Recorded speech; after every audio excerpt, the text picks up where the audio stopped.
One speech. One smile. One human changed a 1,000-year order. They said the Galactic Senate was unshakable. That it had stood for over 1,000 years, longer than most empires, older than some stars. That no voice could alter its iron balance. They were wrong. Because one day, a human woman walked through its doors. And everything changed. Her name was Dr. Amara Elian, born in Lagos, Nigeria. She was not a soldier, not a queen, not even a career politician. She had never held a weapon, never led an army, never sought power. But she had a mind forged in the fire of curiosity, a voice trained in the art of persuasion, and a smile that made empires hesitate.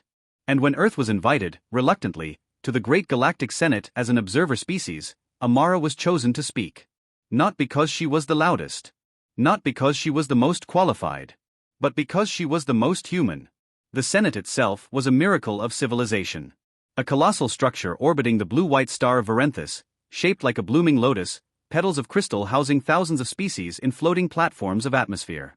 Over 900 civilizations. Every species with their own history, their own wounds, their own pride. Some were made of gas. Some were made of light. Some had no eyes, no mouths, no sense of time. And none of them had ever truly respected humans. To them, Earth was a joke, a violent, chaotic planet with a noisy people who barely knew how to leave their moon.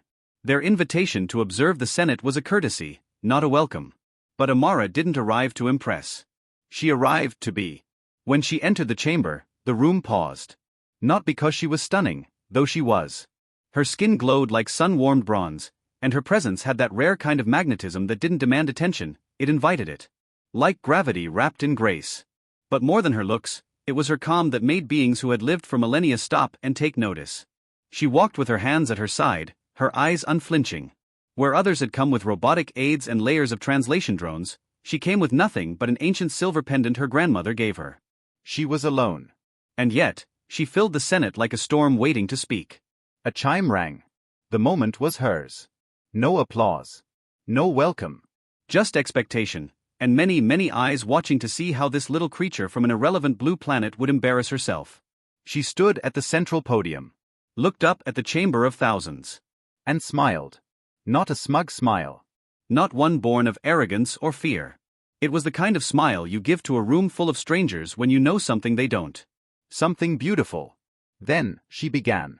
When I was 7, she said softly, I asked my father why the stars twinkled. He said, because they're laughing at us, little one. Laughing at how small we are, and how big we dream. There was a murmur. Some translation drones flickered. The Drelithan ambassador blinked all 17 of his eyes at once. Confused. That's how we humans begin. With questions. With wonder. Not with certainty, but with not knowing. You see us as dangerous. Primitive. Emotional. Maybe we are. But we're also the species that painted caves before we could write. Who wept at poems before we built cities. Who looked up at the night sky and felt homesick for places we'd never seen. Silence now. Utter, deep silence. Not from boredom, but because no one had ever spoken like this in the Senate. Not in 1,000 years. Amara took a breath. Her voice grew firmer. You ask what we offer the galaxy. What a young race like ours can contribute. And I say, stories. Emotion. Madness. Hope. You see, you've forgotten how to feel. You've forgotten how to change. You've created order so perfect it's begun to rot. But we remember. We bleed. We fall in love. We fight for things we cannot explain. We lose ourselves for art. We wage peace in poems. We build revolutions with lullabies. You may have had 1,000 years of peace, but it is a peace without fire. A low rumble passed through the Senate. Several ambassadors leaned forward. Others narrowed their gaze. The old matriarch of the Sulvar Empire, who hadn't moved in decades, tilted her 3 heads toward Amara. She was listening. Amara continued. We are not here to take your place. We are here to remind you why your place matters. We are human. And if we're dangerous, it's because we care. Not just about ourselves, but about everything. We care until it breaks us. And then we care more. We are not perfect. But we are alive in ways you've forgotten. And perhaps that's what you fear. She looked around the chamber. Her voice, though soft, now felt infinite. You fear that we will unravel your neat little equations with our chaos. That we will charm your citizens with our stories. That we will love too loudly, hurt too deeply, and never ever obey. And you're right. We will. But maybe that's what the galaxy needs. And then, silence. Not a drone buzzed. Not a being moved. It was as if the universe had exhaled and didn't dare breathe again. A full minute passed. Then the matriarch of Sulvar stood, for the first time in 600 years. She raised her staff and declared, in a voice that cracked the crystal walls, "Let them in." And just like that, Earth was no longer an observer. It was a member. In the days that followed, things shifted. The Stolon chorus sent emissaries to learn human music. The Calcari turned their emotionless theaters into living dramas.